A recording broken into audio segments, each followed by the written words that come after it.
sometimes we just wait a minute. We just Let kind of everybody chit get on chat there. and kind of see who's gonna get on, who's All not gonna right. get on, that kind of thing. All right. Then I get on my phone and I share. You got to get on your phone and share it. I did. Already? I did this morning. Or yesterday. It's my first live. Are you serious? Yeah. They don't love you like I do. I hope we had some good questions.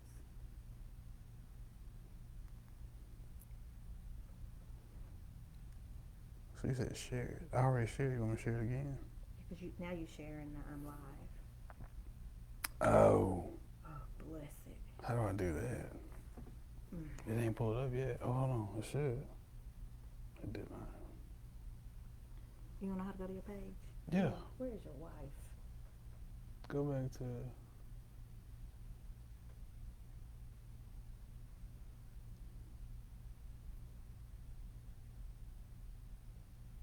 That.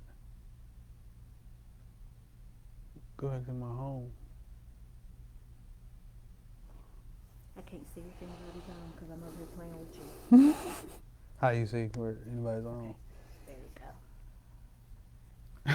Okay, guys, so thank y'all for being here. We're going to give it just a few more minutes to see if we get some more people to jump on. If you're on here, will you go ahead and let us know if you can hear us or not? I just want to make sure that everyone can be heard. What? Okay, guys, so. Well, you can be playing it out loud. Ooh, the councilman is acting up, y'all. I'm not technically savvy. Okay. I'll do better. So I'm going to assume, because I have not heard from anybody, that maybe the volume is okay. If it is not, I'll be watching this to make sure that it is. Does it say we're live? The thing? Okay. Well, we're just going to go ahead and go and start. I want to thank you all for being with us. I really appreciate everybody that jumps on here and gives us about 45 minutes of your time. Today, I am here with City Councilman David McClain. He is up for re-election this November 3rd for his Ward 6 Position 2 seat that covers where in Jonesboro. So if you took... Can y'all hear him? I think I can hear Mackenzie. Uh-huh. If you took Old Nettleton town and go almost to Bay, and then over by the university where the farm is, all that, all the way down to Richardson Road, past that a little bit. Okay. So all of that encompasses Ward 6. Okay. So, tell me something. Okay. Why is it that there's a Ward 6 Position 2? So I would think that the people in Old Town Nettleton to Bay to wherever else you said are the only people that can vote for you. But I want everyone out there to know that anyone in the city of Jonesboro can vote for you. Right. So there are 2 positions in each ward. So you got 6 wards, and you got 2 aldermen for each. So you got seat 1, seat 2, and anyone. Right now, the way it's set up, everybody votes for everybody. So from my understanding, it's been like that for a long time. Okay. And so that's just where we are right now. So then, does that mean that it doesn't matter what seat you are in 1 or 2? Does it matter? No. One's not higher than the other? No. Okay, so for any of the city council people that you're voting for, you don't have to worry about necessarily if you can or cannot vote for them by ward, because you can vote for them across the board. Right. Okay, so very good. Yep. Very good. So Councilman McClain has been a councilman for how long? It's coming up on my 4th year. His 4th year. So that's Time pretty flies. good. Time flies.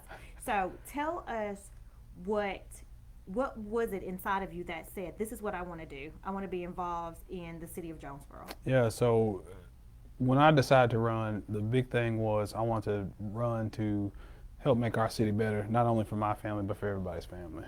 Make the Jonesboro a place where my kids want to be and everybody else's family wants to live, work and raise their family. And so I just said, instead of me sitting back, step in and getting involved, and that's why I ran. Okay. So since then, we've done a lot of great things. Tell me some things. Tell us some things. A couple of things. Come on, you got to tell them. Cause Yeah.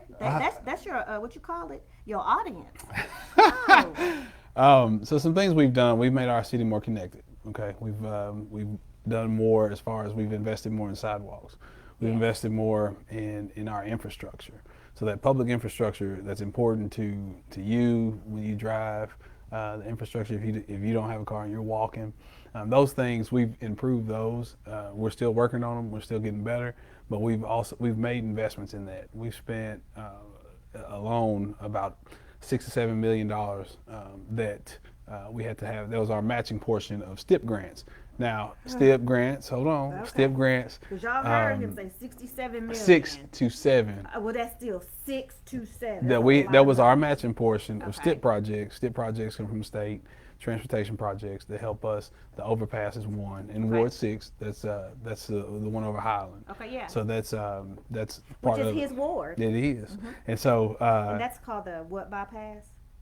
that's not the that's an overpass. The bypass is going to be out on MLK.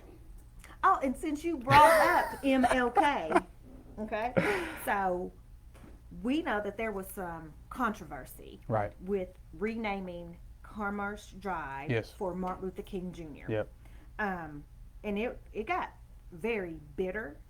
And just tell me where you feel and how you feel about the renaming. The renaming was important. I think the biggest cultural moment for our city, and I felt that it was important for us to do it because we heard so many say, "We've been trying to do this for so long. We feel like our voices aren't being heard." So this was something that was important to me because of that, having that ability to affect change for folks who don't have a Right. voice, who don't have a Right. table at the seat, a seat at the table, excuse me. And so I said, well, it's important. Let's make it happen. Right. And we discussed Johnson. Didn't go with Johnson. Had a committee formed of community members and said, let's go out. Let's discuss this together. Let's work together and find an area where we can. And so one of the cool things now, changing commerce to MLK, the coolest thing when we recruit a doctor or we recruit a professor or anybody that comes to town from Memphis, the first thing they see in Jonesboro is Dr. Martin Luther King Boulevard. And I think that's so awesome. So, and I know that a lot of you all know that I own a real estate company, have sold real estate here for about 20 years. And there have been times where some of the hospitals will call and say, hey, we have a nurse candidate, we have a Right. doctor candidate, and they want to come in, and we just want you to show them around Right. Jonesboro. And because we are talking about people who are from out of the country or are from larger cities, went to school in larger cities in the States, New York, Yep. DC, they are used to so much more diverse culture Right. than what we provide, that when they would come here, you know, there were some questions about fair housing that we couldn't answer. Right. But they would be like, where is your cultural center? Yeah. Where is this? Where is that? And I had to say, first of all, I had to say, well, by fair housing, but if you'll ride around and look for some things, and then I'd get a phone call back and say, you don't have any of that. So what do people do? And I said, they go to Little Rock or they go to Memphis, because that is the truth. Right. Yeah. Right. So some of those things that happens when you know, name something after MLK, where people use that infrastructure to come into town and know that we've honored someone's life like that. Right. So when you're talking about keep bringing people here, cultural diversity is huge. Right. Can you speak to that? Yeah, I think the big thing. So, back up a little bit. So, a friend of mine and I, he's not from here, doctor here in town. And when the discussion was going on about MLK, he said, "Well, he's looking at it from the standpoint, did I make the right decision to be here?" And I think that we've got to understand culturally that we should be, celebrate that and celebrate our differences, but then also recognize those who paved the way for so many. And so I feel like we should do more cultural celebrations here in Jonesboro. So, for instance, maybe a multicultural celebration that's held either on campus or downtown, similar to the Barbecue Fest. Absolutely. Where we say, all right, let's set up, let's celebrate, let's have different cultures celebrated here in this space. I mean, I think it'd be cool. I mean, I've gone to them in other places. Yeah, and I don't want to get away from like the social aspect of it, how important it would be just for people here to get Right. out, to hear one another's stories. But, when we're talking about, we hear people say, we need to bring certain amenities to Jonesboro to attract people from outside of Jonesboro, but also to keep some of our talent here. Right. But for me, and this is not Councilman McClain, this is coming from Felicia, we don't get to pick and choose what color those people are, what religion they are. So we have to be able to offer something for everyone. Right. And I feel like that is something that's really good, and I hope that the city, namely you, can do something like that. Like, how do you introduce that ordinance, that bill, that do it? Let's to do a what? multicultural something downtown. That would be just us having a conversation with maybe the A&P, A&P Commission, and going to them and saying, hey, which I'm on the A&P. Okay, so then I'm coming to you now as your constituent. I'd like to do a multicultural celebration All downtown. right. Well, let's talk about it. In We 2021. Okay. All right. So we would need you to, number one, create a 501c3, and then from there you come to us, apply for grants to support it. A&P is mainly used to attract people to our community. So I think of all the vendors, I see people right here, coming y'all. from. If you want to be on my committee, I'm making myself a committee. Call me, because we're gonna do something multicultural downtown for everybody. Everybody. We said we could. Yeah. I love the idea of doing it. Let's do really it. Good. Yeah. Okay. I think that'd be a great. There was a study done, and it talked about having those type of events. It was a study done, I think, by Lowe's and Associates. It was something. I think that's right. I could be. Okay. I've slept since I read it, but I think that's right. How old are you forgetting these things already? Sorry, because he's a baby. But I think that would be something that would be great. And again, celebrating the community, celebrating Jonesboro. So just for me and people like me that appreciate that and appreciate you, the committee, going forward and pushing through that renaming, thank you. Thank you very much for that. I appreciate it. Now, I want to talk about politics being local, because I know that we have a huge election on November 3rd with the presidential election between Trump and Biden. Right. And I'm not saying that national politics does not affect us.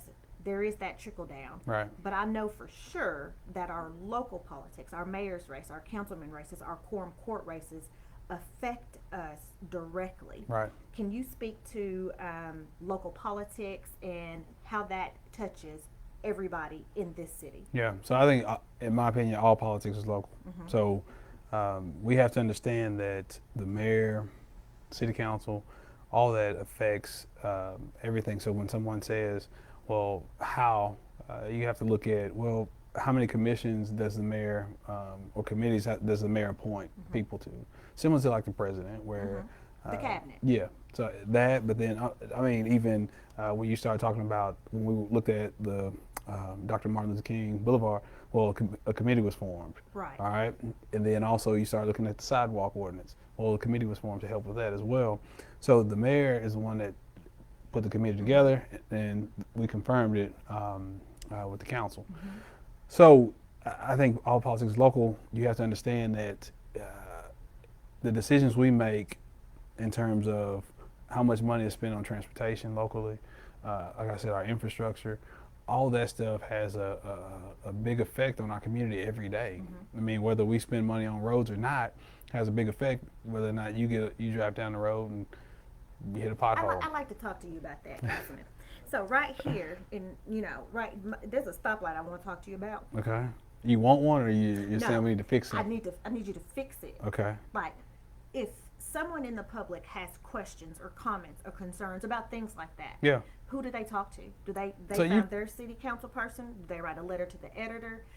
What does that person need to do to maybe get something done? Try to get something done. So I would say call your council member. I'm talking to mine. So right here at the corner of Flint and Southwest Drive and Main Street, like 3 cars can get through there. 3 can get through at a green light. 3 can get through what? Through the light. Like, I try every morning. I'm like, whoosh. Oh, okay. I have to skid so timing's up. You're not breaking the law, are you? Could be. Uh-oh. Like, how am I supposed to get through there? I'm talking to my city councilman right here.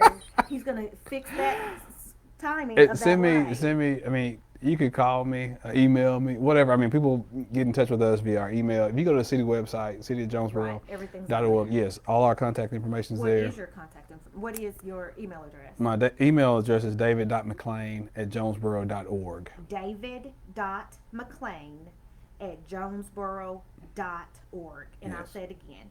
david.mcclain@jonesboro.org. Yeah. But don't email him right now because you got to work on my issue first. Okay, thank you. I'll try. Also, guys, while we're on here, if you have questions, if you'll just drop them down in the comment section, we'll ask the councilman. He's here to take your questions as well. So now, one of the other things you spearheaded was the landscape ordinance. Yes. Can I call it? Yeah. Okay. Tell us about it. So typically before any commercial property, any new commercial development, there were minimum standards that we had that were not very strong, and I felt like they didn't do enough. Okay. And so we decided work on landscaping standards where if you come in, you put in a new development, well now it's required to have 20% green space, landscaping, trees, all that kind of stuff, based on parking spaces, based on if you clear a piece of property. So if you clear a piece of property, then you have to replace a certain amount of trees over a certain size of property. So that was something that I felt like, and I don't know if you've seen some of the new developments, like on, if you go down Johnson and you look at new Wendy's, for instance, that new Wendy's. New Wendy's on Johnson? Where? Over there by, on the way to the hospital, on the way to NEA. See, I don't get out that way. Why not? Because the traffic. We're going to talk about that later too. Go ahead. So I'm glad, I want to bring up, I think we should, Okay. but so that's one project. There's a few other projects that you'll see in the coming months that will have that requirement, and I think in the next 5 to 10 years you'll see a huge difference versus asphalt, a few shrubs in the circle, and that's it. And I think for us, one thing that we need to have pride in is our city looking good. And I think that people come from out of town, and if they see, man, they care about the city, the way it looks, it's connected, then I feel that people will say, well, it's the place I want to be. Which that's really good, because you have, when you're talking about like the landscape ordinance for commercial businesses in green space, you've talked about like the, say, interconnection of the city. Like that's important. That's important to the citizens, and that's important to people that may be moving here. How quickly they can get from point A to point B. Yes. Now, I don't live at Sage Meadows. But I have often wondered how we don't have more incidents of road rage. Then when you think about it, because you've got Old Greensboro Road, 2-lane. Then we're going to have Greensboro Village. Right. So that thoroughfare is already like congested. What do we do to help those people? So I think one thing that we've not done the best job of in the past is putting an emphasis on sidewalks in our community. And really, if people have more than one mode of transportation, then guess what? Less cars on the road. We're very spread out, and we're 80 square miles in our city. And so for us, if we can find ways to put bike lanes, sidewalks, that gets people out of their cars and will help alleviate some of our traffic problems. You see a lot of places going on what you call road diets, where instead of widening the road, because typically what happens, if you widen the road, you increase traffic. You don't reduce traffic. Because now there's 4 lanes instead of 2. Yes. So I can get there faster. And I think, oh, well, I'll just go this way instead of. So if we can improve our public infrastructure, again, sidewalks, bike lanes, things of that nature, I think that we would see it would help. And I think that would be a big way for your traffic woes. I got another traffic woe, and this one's more personal. All right. People use, now this is real personal, for y'all, Okay. don't be mad. Uh-oh. People use Sherwood Drive as a, down Highland, behind the high school. Okay. Sherwood. Yeah. They use that as a pass-through. Yes. They use it like whoosh, whoosh, whoosh. And that street alone, I know, has families that have children. Right. There is a man there that is wheelchair bound, but he uses his wheelchair to kind of look at his property, Right. sometimes in the street or whatever. Right. What can we do about that? What can we do? And I'm not trying to make getting from point A to point B harder for people, but it's a residential neighborhood. Right. How do we get people to slow down? One thing that we've tried to do, I've brought up before, is we need to look at reducing the speed limit in neighborhoods. Right now it's 25. I think we should bump it down to 15. Just the impact from somebody being hit, being struck, the damage goes down drastically 10 miles per hour. So try to look at reducing the speed limit. But another thing, if someone has a problem through the area, they can call JPD, and JPD will come and You giving me all the numbers tonight. I'm finna call everybody. call them. Like, Call. That's what we're here for. Patrol? You can get extra patrol. You I'm can get all you people. I better slow down on my road. one thing they used to do was put in speed tables, and they stopped doing that because a lot of cars were getting damaged. So they stopped that practice. But maybe we bring that back. A homemade speed table. A homemade? I mean, I got the councilman here. I'm gonna do it, and if I get in trouble, I'll just. You gonna tell him to call the councilman? Can you call the councilman? That's so funny. Okay. So, you are. I think sometimes. Let me speak for myself. I think that's a problem. But if I call one of my councilmen, if I email one of my councilmen, and then something good happens, and I say thank you, I think that's great. But then I come back over here and say, well, I don't like this. That you're going to stop listening to me. What do you think about that? Oh, I don't think that that's the case, because we're not going to ever agree on everything, right? I don't expect to agree with you on everything. My wife and I don't agree on everything, so it's finding that middle ground. I think finding that middle ground to say this is what's best for the city. If you say I got a problem, let me know, let us know. And if we can solve it, let's work together and solve it. And if it's something we say, hey man, I just don't agree with you on it, then we agree to disagree and we move on. But but I think working together, if you disagree with me on something, I'm not gonna hold it against you. Good. I hold it against you. I might hold it against you. So I know that also November 3rd, we are going to be electing a new mayor. Right. Our current mayor, Mayor Perrin, is ill, but he's been with us 12 years. Yep. And so we've got 3 candidates, Thomas Elwood, Andy Shatley, and Harold Copenhaver, who are running for mayor. And I don't know what plans are, if we are going to maybe talk about a tax increase for fire and police. But I think that, again, I haven't done a poll or anything, but I think that the citizens of Jonesboro realize that when it comes to infrastructure, we do need to take care of our police and fire Right. people.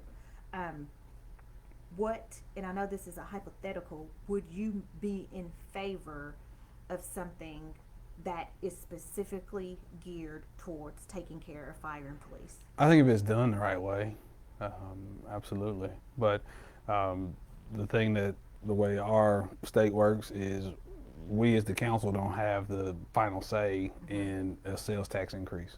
It has to go to the public for a vote, no matter what. Would I support police and fire? Absolutely. I know there are needs that they have for fire stations as well as the police station. If you go look at what our police officers train in right now, we can do better. And so I absolutely would support it.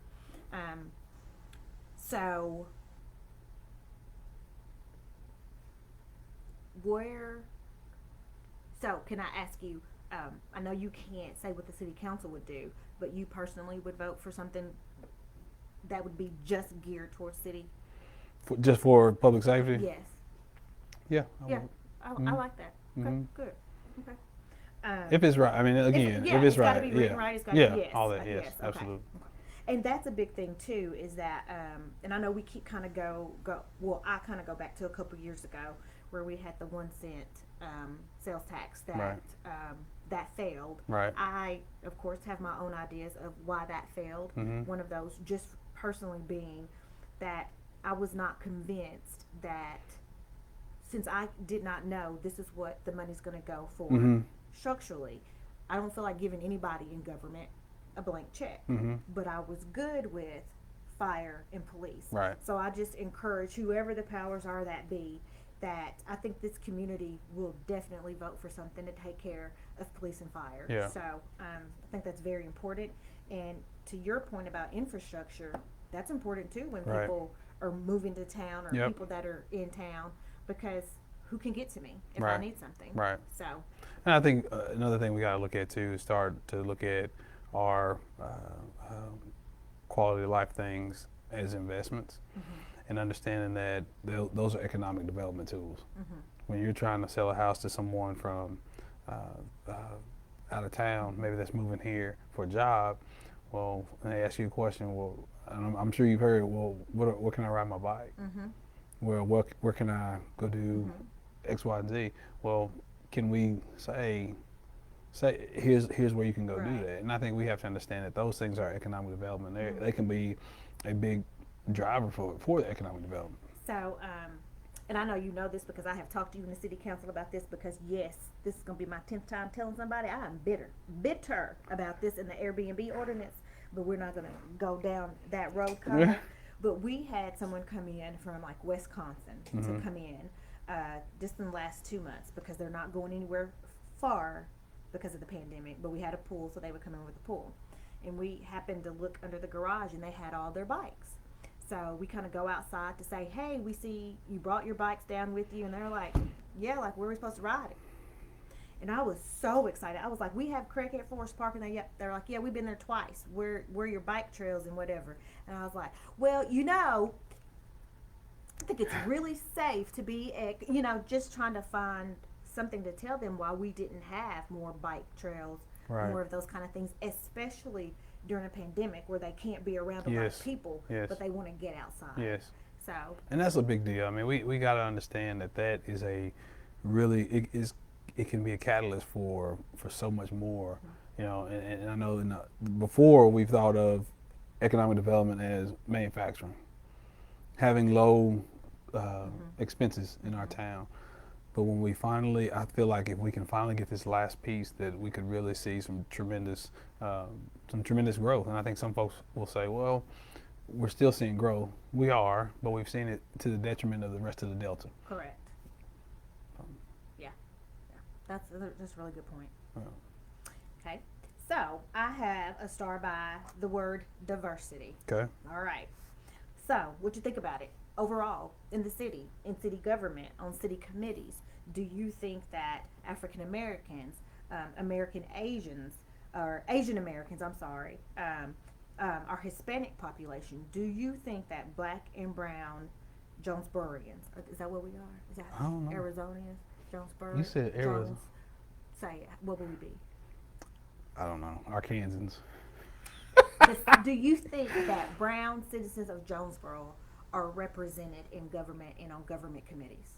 So we've done our best to do that, to make sure. So we passed a resolution to make sure that is represented. I've been very outspoken and say, make sure each committee that we appoint is representative of our city, because of the fact that we can't expect diverse thought, diverse ideas to come from a non-diverse group.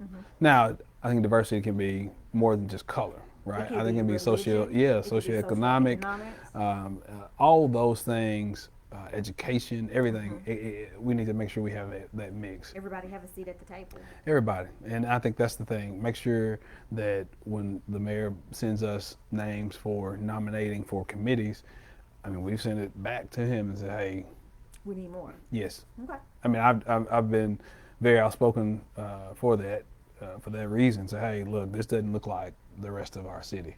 I remember the sidewalk committee that was formed in particular, and saying, wait just a minute, this doesn't look like, this doesn't look right. And so, trying to make sure there's a great amount of diversity, because of the fact that we want everyone, again, as I said at the beginning, we want this to be a place that everyone feels that they're welcome, and that they feel that they can come here and be successful and raise their family here. So I'm glad that you said too that diversity is more than just racial diversity, Right. or the color of my skin. It is my educational background. It is do I work in manufacturing? Do I work in an office all day long? It is not just what maybe the media or anybody would want us to be. So, and we have so much diversity here. Yeah. So I'm really glad to know about that resolution, and I'm glad that our city councilmen are looking at committee names and saying, "Hey, something's going on here. We need something Yeah. different." Yeah. So thank you for that. And, Yeah. and I think that's something I knew about the resolution, but I didn't know my council people were doing that. Yep. And so I'm chair of nominating rules. He is chair of the nominating rules, Nominating and Rules Committee. nominating and the rules. Okay. So nominating handles the nominations of the committees. Okay. I'm chair of that right now. It switches back over each year to Okay. each side. Okay. Each side. But I'm chair of nominating rules. We set the rules for the council. We also, when the mayor makes nominations, we approve them and then we send them to the council. And again, that's something that I've tried to make sure we have equal representation across the board. Doesn't always happen, but at the same time, we do our best to. Okay. I know we've done our best, especially the last 4 years, to make sure that that's done. Okay. And what, councilman, are your plans for the future of Jonesboro? We know that you've been on the council for 4 years. Yep. Looks like you spearheaded the renaming of MLK. You've spearheaded the landscaping ordinance for commercial development so we can get more green spaces. You are on the nominating and rules committee. Chair of that one. I'm on Oh, finance and public excuse me, safety. Chair, Yeah. and he's on finance and public safety. Yes. So what are some things that are near and dear to your heart in this city? Like I said from the beginning, making our city better each day. So public safety has been one of the biggest things for me. Making sure our officers are taken care of, making sure that they have what they need, whether it be equipment, whether it be trying to increase their pay, whether it be trying to training, whatever the case may be. We have to invest in that to make sure everyone feels safe. But then also improving our infrastructure. I think that's been one of the biggest things that I see every day. I drive across our roads. Those are some of the things that have been important to me. And I think going forward, making sure we continue to invest in those is what I want to continue to be a part of. And again, the parks, quality of life, those things that will make our city better and be economic drivers for us, we have to invest in those. And I feel like that we have to make sure that we set aside funds for that and make sure that we go out. Right now, we approved the bike plan, bike pedestrian plan.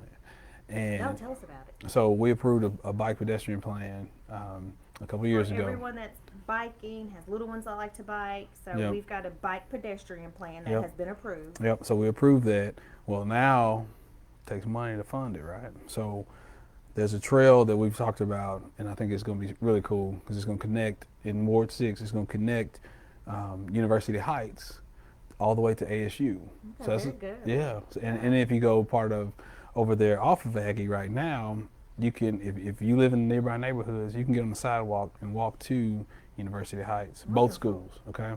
So making sure that we invest in things like that. That if I live close to if I live close to University Heights, when we put the new trail in, guess what? I can get on my bike or I can walk to work. And we have to understand that that's important. People want to be somewhere where they're connected, where they're close to where they live and they work. That's one of the big desires for groups that populations. I will tell you all that I don't care about driving. Most days I will, since my husband and I worked in the same building, I would much rather just sit there because when you drive you have to think and all Right. that, and I can't be doing everything else. So he'll What else are you drive. going to do? Just drive. I be trying to put on my makeup, do my hair. I be trying to look at everybody else to see if they're texting. Let me tell you what I do. I'm not because I'll probably get in trouble and get a ticket or something. So I'm not gonna tell you that when I see people. So you driving down distracted? the street, I blow my horn real loud. Okay, sorry, but we live less than a 5-minute car ride to this office, and so there are many times where we're in one vehicle and my husband is gone somewhere else or whatever, and I don't have a car here. It ain't a big deal as long as it's not in July or August. Yeah. It's not a big deal. I can tell you how many times I have gotten up, can't find my keys, and been like, I can just walk to work. and I have walked to work. Yeah. Now I'm gonna need something about a path or something right here on Southwest Drive because I almost died a couple times. Uh-oh. But I We don't walked want to you to die. work, We don't want you to die. and I've walked home. Really? And it's taken me less than 10 minutes. So yeah, it's a big deal. It is, and that's the thing. We have to continue to put sidewalks in, the public infrastructure, and continue to invest in that. And we are. We've made. I feel like we've made a significant improvement in that because we've said we want to do this. Neighborhoods have to have them now, at least on one side. I wanted them on both sides. However, But yes, baby steps, baby and steps. so understanding that those things are important to everyone, to their safety as well as being connected. I mean, a lot of people don't think sidewalks are important in neighborhoods to safety, but really they are, because if I'm out and I'm watching my neighborhood, if I'm walking around, then I'm making sure you're safe. I'm making sure, well, is Felicia home today? If she's not home, well, who is that in her driveway? Let me tell you, I am the nosy neighbor. I know every car. I'll be like, look, who's that? Me Yeah. and my Jerry were out the window, like, look, they gotta go. Yeah. I know if you barbecue them before I even see the smoke. Mm. I know what's going over there. I know what's going on in that Cartwright Yep. subdivision over there. Yeah. Everybody don't have a nosy neighbor, but they might could get some if we had some more sidewalks. Just walk around and take care of each other. That's right. That's it. what we do. Walk That's around, it. take care of each other. That's I like it. that. Yeah. So I want you to tell the people what they need to do to get your sign in their yard. So if they want my sign in their yard, David McClain for re-election, city council. You want his sign in your yard as support. the only thing, send me a message on Facebook. You can go to my David McClain for City Council page. Or you can email him at David. You can't do that. You can't That's do my city email. Oh, You can email me at David for Jonesboro City Council.com. Yep. David for JonesboroCityCouncil.com. David at. We're gonna get it together. Say it. Do we need to type it in? Say it. David You say at it. David for Say it. JonesboroCityCouncil.com. Tell him again. David at David for JonesboroCityCouncil.com. You can check out my website. You can also like my Facebook page. Like I said, send me a private message. You can say, hey, I like your sign. If you reach out to me, and we'll make sure you get one or two. Or two. Tell your friend. Tell your somebody. friends. So Vote often and early. So Maria White says, watching two of her faves. Hey, Maria. Tell my girls hello. So we don't want to hold you any longer, but I think that it's really important that the city of Jonesboro know who's on the ballot, especially for these local elections. I am doing a series of these. I hope to get the majority of the incumbents on the city council and those running for the city council to come in and speak with us. If you have questions, you have comments, I will always put on who we're going to talk to next. And so I really appreciate you taking the time. I know you've No got problem. family at home. I know Yep. you're running a re-election campaign. I know you're working. So to anybody in public office, especially you, my friend, I say thank you. Thank you. Thank you for doing some things that I probably wouldn't do. Thank you. I appreciate you all being here with us for this edition of One-on-One. Tomorrow we will have a special edition. It is the 2020 presidential debate between Donald Trump and former Vice President Joe Biden. Senator-elect Dan Sullivan and I are going to come on Facebook Live during the commercials and just give you our perspective of what's being said, of where we think the country needs to be going, and all of that. And of course, I don't hold political office, so I'm just going to tell you how I feel about both of them. So tune in tomorrow, and thanks again to Councilman McClain for being Thank here you. with us.